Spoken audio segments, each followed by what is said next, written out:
Hey YouTube, see if I can get this camera to follow me around.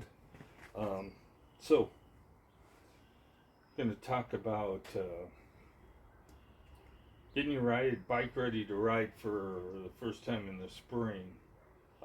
There's a couple things you should do. The first thing is put the battery back in it. The next thing is charge it. And then check if the bike's fallen over, something's happened to it during the winter time. I've already ridden this, so I know that it's good. For some reason, it does not want to. I have a DJ Osmo here, and I'm trying to see what's going on with it. I think everything's working like it should, except for it's supposed to follow me. Anyway, so you need to check the bike out, see if anything's changed in it. And like I said, I've already ridden it. It's a little dirty from the last ride we went. One thing you may notice is when you get on the bike the first time, you need to take things slowly. Make sure the bike is the way you left it, and check everything. Put air in the tires. Do those kind of things. If check your chain lube. This did not need lubing this time because it was still wet. But if it looks dry, then you need to go ahead and put some chain lube on. Like I said in the past, I'm using the White Lightning. Air pressure, 25 to 30 pounds depending on which tire you have. And Lectric has different tires on their bikes.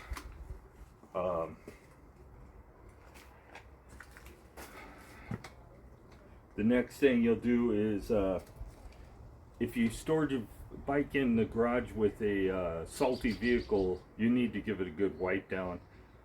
Check your rotors to make sure they haven't rusted. I wouldn't be so hung up on rust as a problem. I'd be more worried about there being some kind of corrosion, like salt on it or stuff like that. Get that cleaned up and you should be good to go. If you didn't have any problems when you put it up, you shouldn't have any problems when you wake it up for this. But make sure you charge the battery. If you're doing early time, springtime riding, realize that your range is going to be degraded until the temperature of the outside gets up to, I've noticed it below 60 degrees. Above that, it's usually no degrading of battery range, as long as you're above 60 degrees. I went out and rode Karen's bike, and I noticed her front brake has a lot more drag in the cable than mine does. Well, if you remember right, a few videos ago, how many few videos? I have 210 on my channel. Quite a while ago, I did took this brake cable out and put grease on it, and I guess I'm going to have to go ahead and order the brake cables and go ahead and get that done, so that it loses that drag. The other day I was noticing that I seem to be missing something over here. I don't remember this cable being zip tied to the frame. There's grease all over it too. So I'm wondering what's changed on that.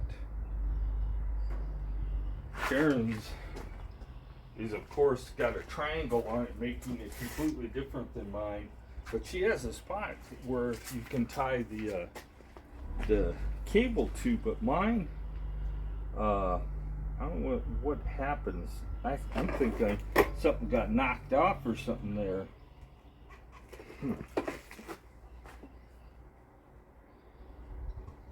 There don't seem to be nothing there. Guess that's the way it goes. I just have it zip tied to the back light cable right now. So keep in mind,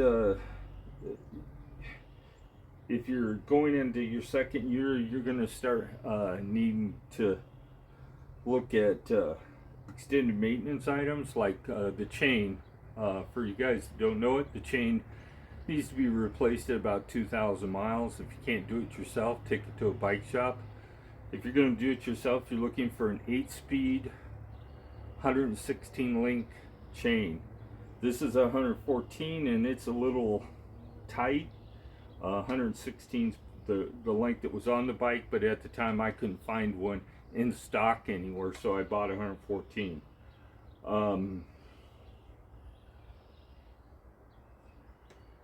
I'm not liking these grips too much. All these grips that have bolt-on outside that holds them in place to keep them from turning also have a plastic liner in them.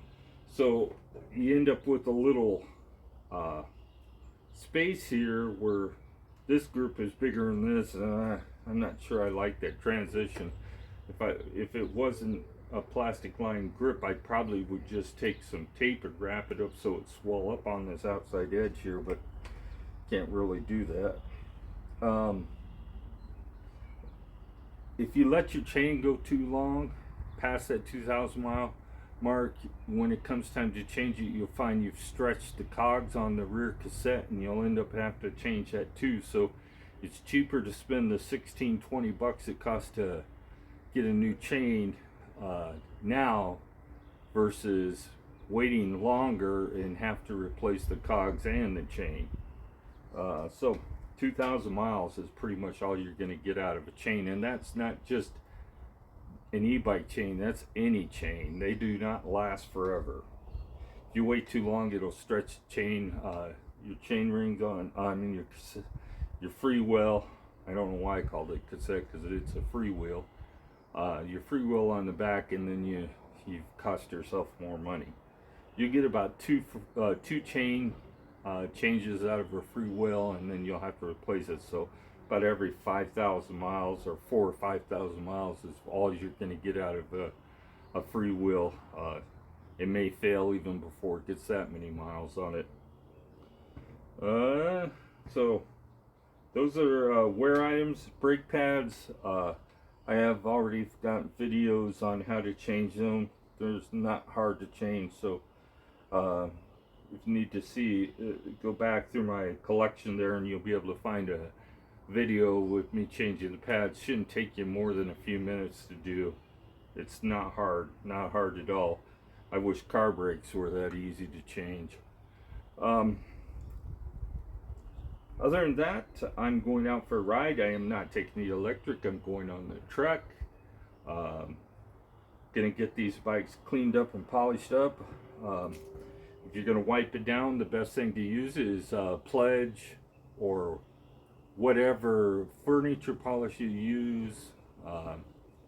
It has Chain Lube wax in it that works just great for keeping the paint, and it will make that dust so that it doesn't stick to the paint as bad too. So go ahead and get your lint-free cloth and your wife's furniture wax out of the house, or your furniture wax, and go to it. That's all I ever use on my bikes, unless they're too dirty to the point that I have to take them and wash them, and you should only use a hose and water and never a power washer on your bike. Keep that in mind. Well, I'm going to let you go. Have a great day. Get out and ride your bike. Don't let a chilly day stop you if you feel like getting out there. Have a great day.